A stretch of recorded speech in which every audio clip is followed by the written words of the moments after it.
पिछले साल कन्याकुमारी से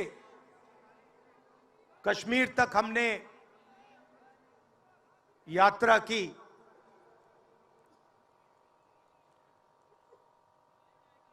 यात्रा करनी पड़ी। अगर मैं अपने आप से पूछता 2004 में, 2010 में, 2014 में कि मुझे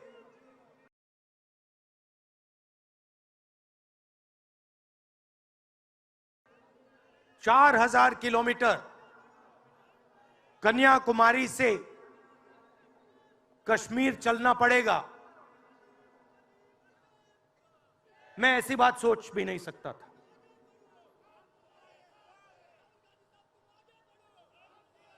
ये यात्रा, शांत हो जाएं,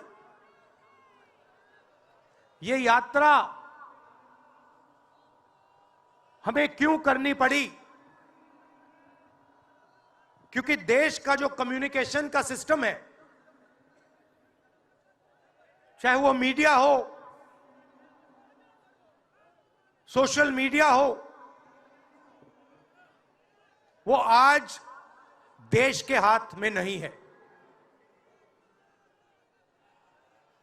जनता के जो मुद्दे हैं, बेरोजगारी, हिंसा, नफरत, महंगाई, किसानों के मुद्दे, अग्निवीर के मुद्दे, जवानों के मुद्दे, वो मुद्दे आपको मीडिया में नहीं दिखाई देंगे। तो हमने ये यात्रा करनी पड़ी क्योंकि और कोई चारा नहीं था। देश के ध्यान को पकड़ने के लिए विपक्ष को 4,000 किलोमीटर, और सिर्फ राहुल गांधी नहीं चला, यह गलतफहमी में मत रहिए कि ये राहुल गांधी चला है। सब पार्टियों के, सब विपक्ष के पार्टियों के लोग चले, सब नेता आए, हिंदुस्तान का पूरा विपक्ष इन यात्राओं में शामिल हुआ। शरद पवार जी आए, उद्धव जी आए, तेजस्वी आए।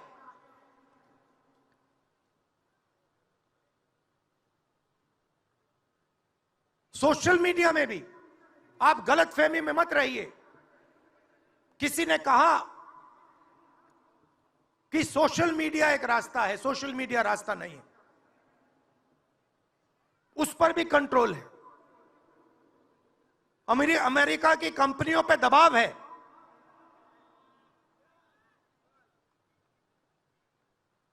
तो काफी डिस्कशन होता है कि हम बीजेपी से लड़ रहे हैं।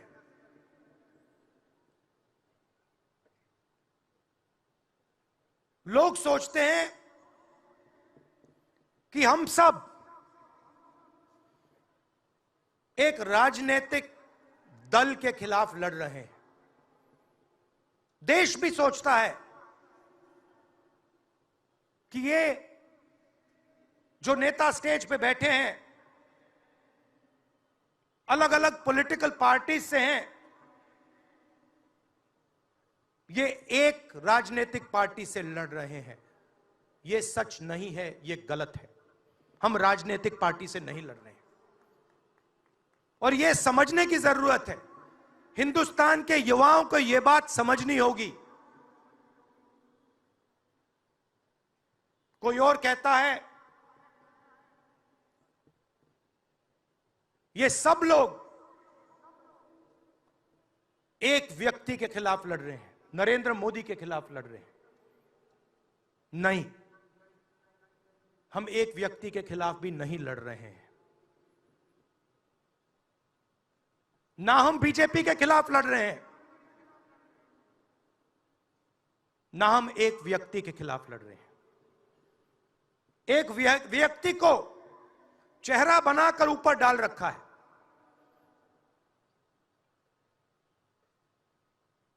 हिंदू धर्म में शक्ति शब्द होता है। हम शक्ति से लड़ रहे हैं, एक शक्ति से लड़ रहे हैं। अब सवाल उठता है, वो शक्ति क्या है? जैसे किसी ने यहां कहा,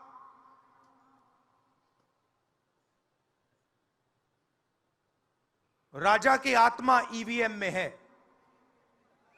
सही है, सही है। राजा की आत्मा ईवीएम में है।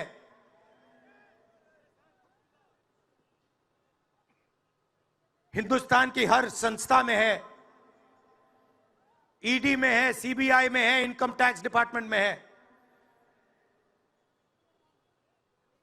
एक वरिष्ठ नेता, नाम नहीं लेना चाहता हूं, इसी प्रदेश के एक वरिष्ठ नेता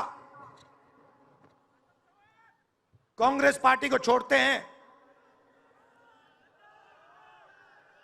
और रो के कहते हैं, मेरी मां से रो के कहते हैं कि सोनिया जी,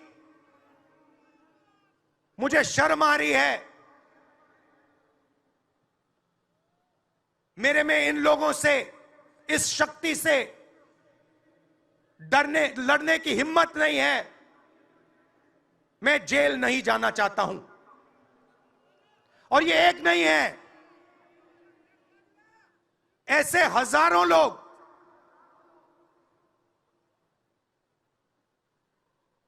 डराए गए हैं।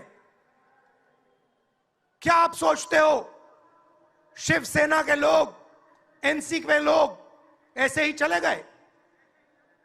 नहीं। जिस शक्ति की मैं बात कर रहा हूं, उन्होंने उनका गला पकड़कर उनको बीजेपी की ओर किया है और वो सब डर के गए हैं।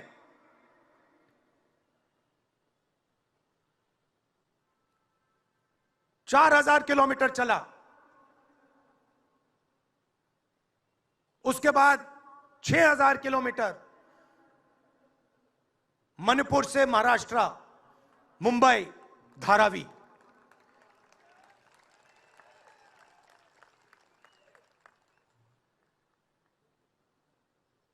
क्या मैंने देखा, क्या सुना, मैं आपको समझा नहीं सकता, शब्दों में नहीं बता सकता मैं आपको। बोल रहा हूं तो बात याद आई, मेरे पास एक युवा आता है, जीप पर कूदता है, सिक्योरिटी वाले उसको मारते हैं, दबाकर मारते हैं, तब भी वो आता है, हाथ पकड़ता है, आंख में आंसू,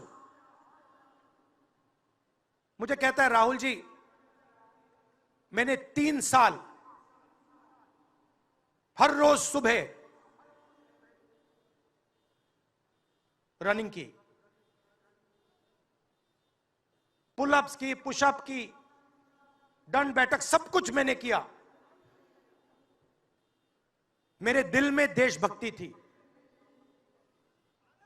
मैं चाहता था कि मैं लद्दाख में जाकर, ठंड में जाकर, ठंड में कांपूं, देश के दुश्मनों के सामने कांपूं, और एक दिन अगर मौका बने तो उनकी गोली भी खाऊं। यह मैंने सोचा था। राहुल जी, अग्निवीर लागू कर दिया। मेरे देश ने मुझे धोखा दिया है। नहीं, तुम्हारे देश ने तुम्हें धोखा नहीं दिया, तुम्हारी सेना ने तुम्हें धोखा नहीं दिया, उसी शक्ति ने तुम्हें धोखा दिया है। नरेंद्र मोदी भाइयों और बहनों सिर्फ मास्क है, मुखौटा है, जैसे ये बॉलीवुड के एक्टर हैं, उनको रोल दिया गया है कि भैया आज सुबह आपको ये करना है, कल आपको ये बोलना है, परसों आप ये करोगे, सुबह उठ के समुद्र के नीचे जाओ, चलो सी प्लेन में उड़ो। 56 इंच की छाती नहीं है, खोखला व्यक्ति है।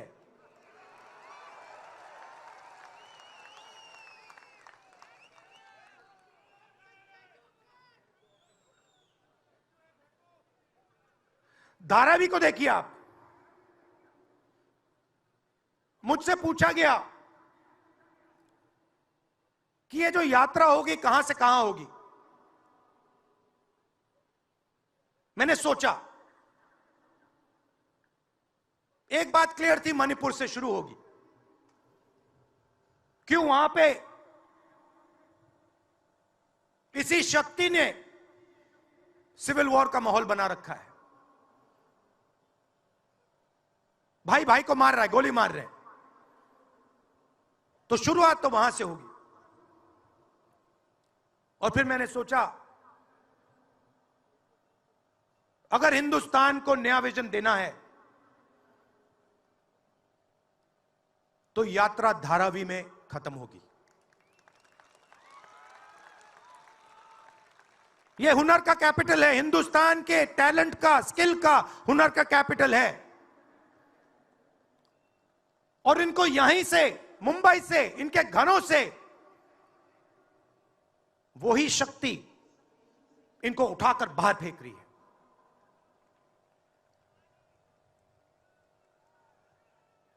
एक साथ मिलकर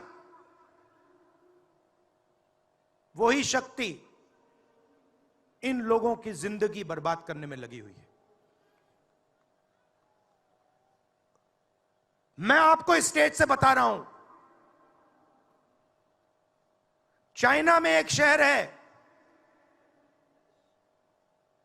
उसका नाम शेंजन है। सच्चा मुकाबला उस शहर से है जो आपको मीडिया में कभी कोई नहीं बताएगा। धारावी शेंजन का मुकाबला कर सकता है। बैंक के दरवाजे इन बच्चों के लिए खोलो, इन बच्चों को सरकार की मदद करो, और फिर देखो ये शेंजन का क्या करते हैं। उठा के परे कर देंगे शेंजन को ये लोग। Made in Mumbai, made in Dharavi, made in China को उड़ा के हटा देगा, परे कर देगा। मगर नहीं,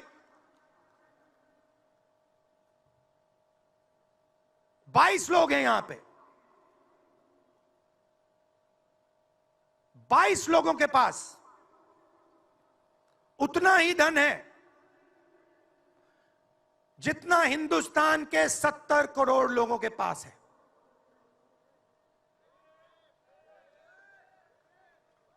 हिंदुस्तान में इंटरनेशनल एयरपोर्ट खुलवाने के लिए साल लग जाते हैं।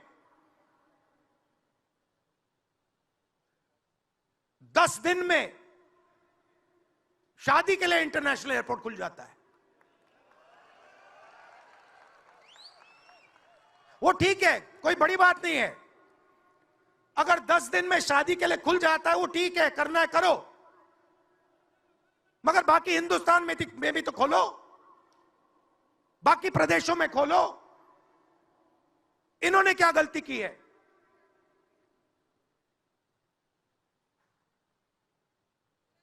पचास 50% हिंदुस्तान की आबादी पिछड़े वर्ग की है, 15% दलित, 8% आदिवासी, 15% माइनॉरिटी, 5%, 7% गरीब जनरल कास्ट के लोग। मीडिया के मालिकों की लिस्ट निकालिए,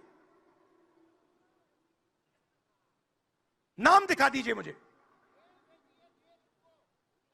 दलित का नाम दिखा दो, आदिवासी का नाम दिखा दो, पिछड़े का नाम दिखा दो लिस्ट में। एक नहीं मिलेगा आपको। मैं ढूंढ रहा हूं, महीनों से ढूंढ रहा हूं।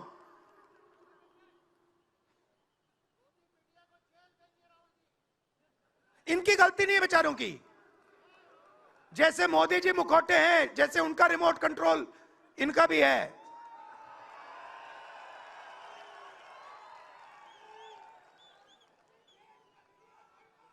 मीडिया में कोई नहीं।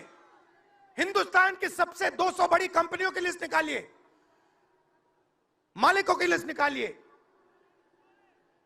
गरीब जनरल कास्ट का व्यक्ति का नाम बता दो मुझे, दलित का, पिछड़े का, किसी भी गरीब व्यक्ति का नाम बता दो, किसी भी पिछड़े का नाम बता दो 200 कंपनियों के मालिक की लिस्ट में, नहीं मिलेगा। 90 अफसर इस देश को चलाते हैं। मैंने सिस्टम अंदर से देखा है, मैं समझता हूं सिस्टम को, इसलिए मोदी जी मुझसे डरते हैं। सब कुछ देखा है मैंने, सब समझता हूं। मैं अंदर बैठता था उसमें, सालों में अंदर बैठा हूं। कोई नहीं छुप सकता मुझसे, और मुझे दबा भी नहीं सकते हैं। मोदी जी को दबा सकते हैं तो 90 लोग हैं, उसमें 3 पिछड़े हैं, 3 दलित, 1 आदिवासी। फर्स्ट जनरेशन गरीब जनरल कास्ट का मुझे दिखा दो, उसमें 1 नहीं मिलेगा। बजट में 100 रुपए खर्च होते हैं,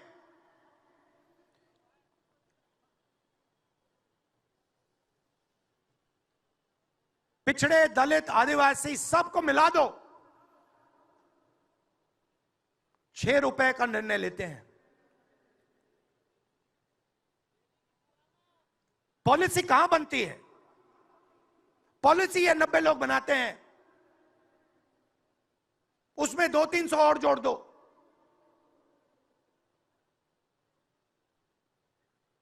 उसमें 50-60 अरबपति जोड़ दो।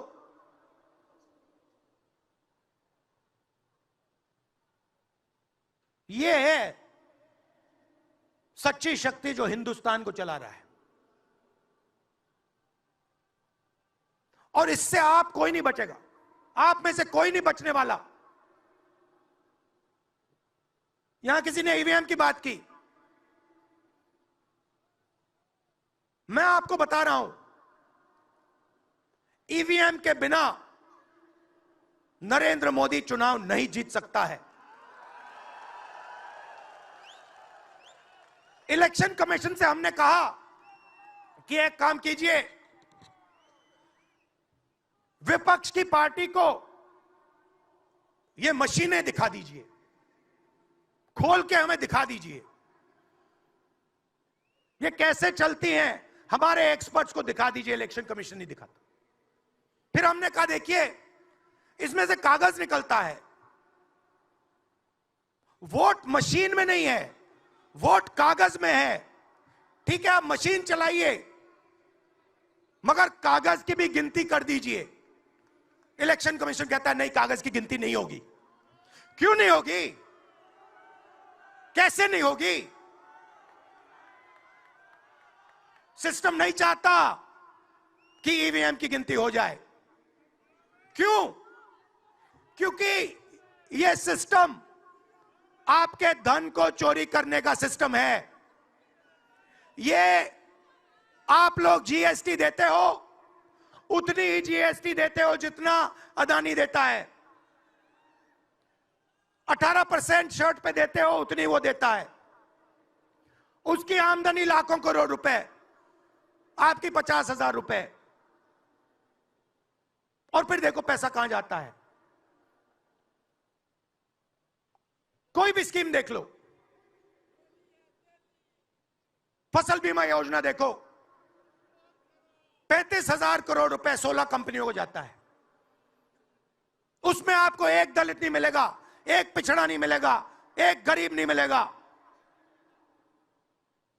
कानून ये 90 लोग बनाते हैं।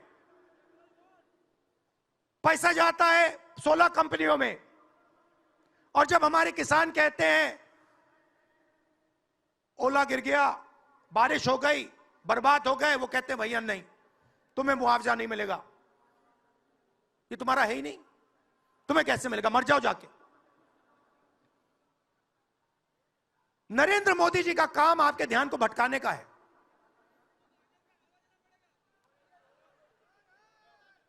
कभी आपसे कहेंगे देखो देखो चाइना की ओर देखो, पाकिस्तान की ओर देखो, कभी मोबाइल फोन की लाइट ऑन कर देंगे, थाली बजाओ,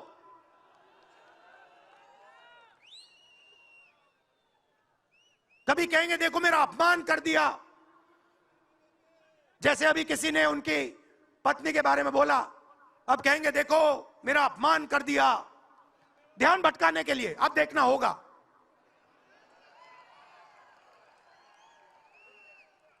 मगर यात्रा में यह सब साफ दिख जाता है, दर्द दिख जाता है, दुख दिख जाता है।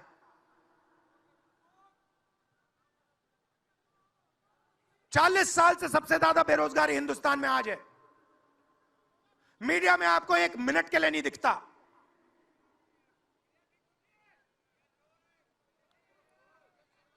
मोबाइल फोन आप देखते हो, चाइना का मोबाइल फोन, शर्ट खरीदते हो, चाइना की शर्ट, जूते खरीदते हो, चाइना के जूते। चाइना के युवा को फायदा हो रहा है, और किसको फायदा हो रहा है? और किसको फायदा हो रहा है? यह आपने कभी पूछा अपने आप से? जब चाइना का यहां माल बिकता है, सिर्फ चाइना को फायदा नहीं होता, हिंदुस्तान के अरबपतियों को भी फायदा होता है भाई और बहनों। इसलिए धारावी को कभी उठने नहीं देंगे। इसलिए धारावी को यह सरकार कभी सपोर्ट नहीं दे सकती।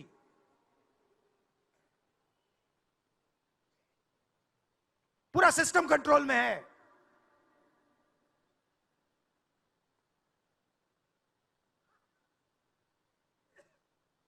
जब इनकी पहले सरकार आई, मैं आपको दिल की बात बताता हूं, पहले इनकी सरकार आई, अरुण जेटली मेरे पास आते हैं, कमरे में बैठते हैं और मुझे कहते हैं राहुल, ये जो लैंड एक्विजिशन का मामला है,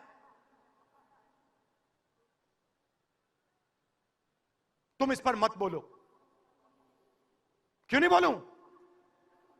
जनता का मामला है। अगर बोलोगे तो तुम्हारे ऊपर हम केस लगाएंगे। लगाओ केस, मुझे कोई फर्क नहीं पड़ता। क्या कर लोगे मेरा? ईडी वाले आए, 50 घंटे बैठा दिया,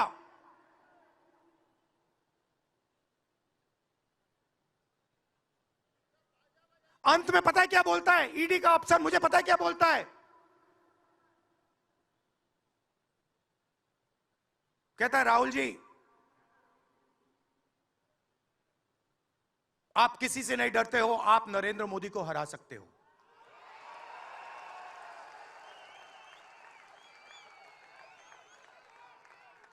ईडी का अफसर बोलता है मुझे।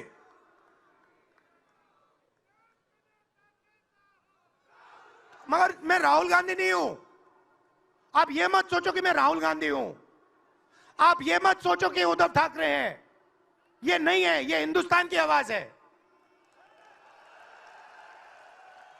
आप देखिए, हर प्रदेश से यहां लोग बैठे हैं, हर व्यक्ति ने अपनी यहां बात रखी। स्टालिन जी ने अपनी बात रखी, सोरेन जी ने अपनी बात रखी। यह हिंदुस्तान बोल रहा है। नरेंद्र मोदी जी की मीटिंग देखिए, वहां सिर्फ एक व्यक्ति बोलता है।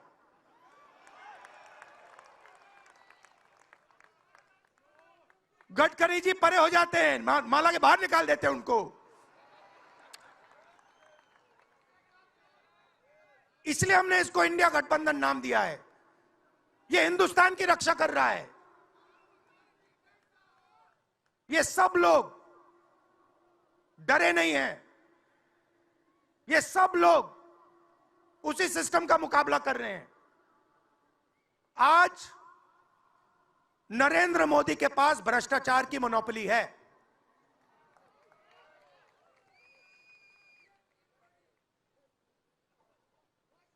इलेक्टोरल बॉन्ड्स का सिस्टम निकाला। मैं आपको समझाता हूं। यहां पे जो छोटे छोटे सड़कों पे ना एक्सटॉर्शन चलता है, हफ्तेबाजी चलती है ना, वो नेशनल लेवल पे कर रहे हैं ये लोग। मैं बता देता हूं, 4 तरीके की हो रही है। एक, पहले ये कॉन्ट्रैक्ट देते हैं, सरकार कॉन्ट्रैक्ट देगी और सीधा परसेंटेज लेगी।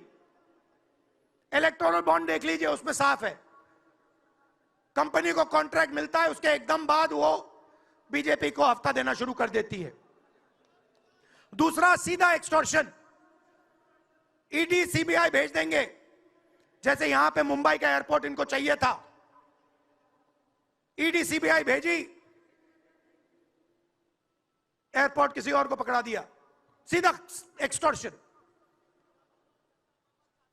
तीसरा, शेल कंपनी, जैसे यहां भी किसी ने कहा, अंबेडकर जी ने कहा, कंपनी की प्रॉफिट ही नहीं है और उससे ज्यादा पैसा वो बीजेपी को दे रही है।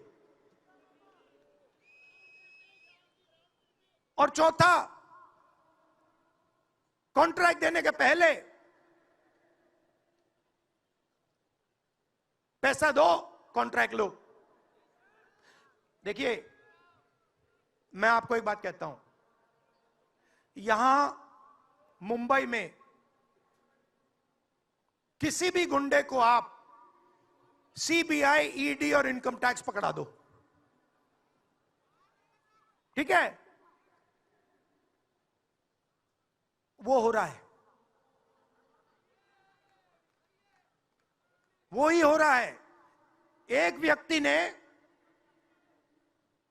इनको पकड़ रखा है, उनके पीछे एक और शक्ति है, वो कह रही है भैया आप देखो हमें ये एयरपोर्ट चाहिए। आपका एयरपोर्ट मुंबई का एयरपोर्ट है ना, आपने तो देखा, सीबीआई की इंक्वायरी हुई और उसके एकदम बाद मुंबई एयरपोर्ट अदानी जी को मिल गया। तो मैं आपसे कह रहा हूं कि इससे आपका नुकसान हो रहा है। नोटबंदी की, जीएसटी लागू की, जो हिंदुस्तान का रोजगार का सिस्टम था उसको खत्म कर दिया। चाहते हैं कि यहां सिर्फ 20-25 कंपनियों का राज हो। चाहते हैं कि ये जब छोटा धंधा चलाते हैं, सब्जी बेचते हैं, छोटे छोटे दुकानें चलाते हैं, चाहते हैं कि ये सब खत्म हो जाए और एक के बाद एक इनको खत्म कर रहे हैं। स्मॉल और मीडियम मैन्युफैक्चरिंग जो है उसको सबको खत्म कर रहे हैं। यही लोग तो चाइना का मुकाबला कर सकते हैं। जो स्मॉल और मीडियम इंडस्ट्री है वही तो चाइना का मुकाबला करेगी, वही तो देश को रोजगार देगी। उस नींव को उड़ा रहे हैं। और आपको खड़ा होना पड़ेगा। आपके बिना काम नहीं बनने वाला। आप हो भारत माता, आप सब भारत माता हो और आपकी जिम्मेदारी बनती है, हमारी जिम्मेदारी है, मगर देश के युवाओं की भी जिम्मेदारी बनती है।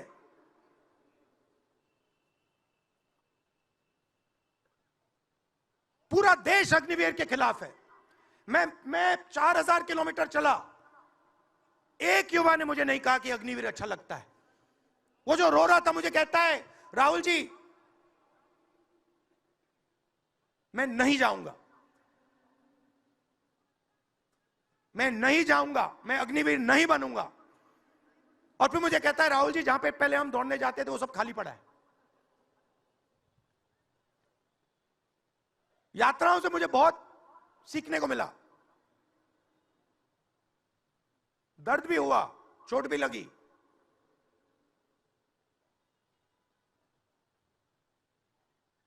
मगर जो प्यार मिला,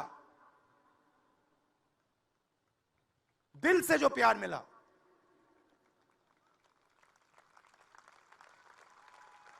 वो उसका कोई मुकाबला ही नहीं है। मैं बता ही नहीं, समझा नहीं सकता आपको। और जो भी आप मुझसे करवाना चाहो, जहां भी आप मुझे बुलाना चाहो, मैं आपके लिए और इस देश के लिए हाजिर हूं। यह नफरत का देश नहीं है, यह मोहब्बत का देश है। नफरत जानबूझ के फैलाई जा रही है। नफरत इसलिए फैलाई जा रही है कि आप अपना ध्यान इधर उधर करो और आपके जेब में से आपका पैसा लूटा जाए, छीना जाए।